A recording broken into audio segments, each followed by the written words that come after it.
মনে হয় যে মোটামুটি 6 মাস 1 বছর পরে খেলাইলাম একটু হালকা, মাঝে মাঝে খেলা হয় কি, এটা জাতীয় খেলা না। আমরা পোলাপানকে হাডুডু খেলায় আকর্ষিত করে ওই মাদক থেকে ফিরিয়ে আনার জন্য এই আয়োজন আমরা করেছি। এই আয়োজন প্রতি 1 মাস পরে পরে এই গাবল মাঠে প্রতি 1 মাস পরে পরে আয়োজন হবে। এদেশের ছেলে এবং ছোটো ছেলেকে তো বড় কাউকে আমরা মাদকে ঢুকতে দেবো না। আমরা সেই সব পোলাপান আইনে মাঠে আইনে তাকে ডাইকে আইনে আমরা তাকে খেলাধুলা করাই। ওরা 2টা গেমতে আমি খুব ভালো লাগলো, আমার খুবই ভালো লাগলো 2টা গেম দিছি রকমানরে। অন্য খেলা আসা না, আমার কইছিলাম অন্য শেষ খেলা আজকে খেলে দিব, তাই খেলছি, তাছাড়া নয় খেলতাম না আমি। দীর্ঘ অনেক দিন পর আমরা এই ধরনের খেলা উপভোগ করলাম। তো সকলে মিলে অনেক শ্রমের বিনিময়ে খেলাটা উপভোগ করছি। তো সবারই মনে হয় আনন্দ পেয়েছে।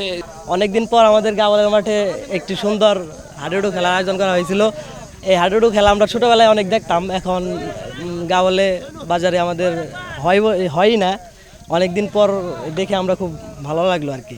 ঐতিহ্যবাহী হতে কেরানীপাড়া মাঠে ঈদের আনন্দ ভাগাভাগি করার জন্য, সন্ত্রাস এবং মাদক থেকে দূরে রাখার জন্য এলাকাবাসীর সহযোগিতায় আজকে যে জাতীয় খেলা পুরস্কার অনুষ্ঠান করার আয়োজন করা হয়েছে, এজন্য সকলকে ধন্যবাদ জানাচ্ছি এবং আশা করি এই খেলাধুলার মাধ্যমে আমাদের মাদক থেকে, বিশেষ করে বর্তমান সমাজের যে অধপতন শুরু হয়েছে মাদক এবং সন্ত্রাস, তার থেকে আমরা দূরে থাকতে পারবো এ বলে আমি সবাইকে ধন্যবাদ জানাচ্ছি এবং বেশি করে খেলার আয়োজন করার জন্য এলাকাবাসীর প্রতি অনুরোধ জানাচ্ছি।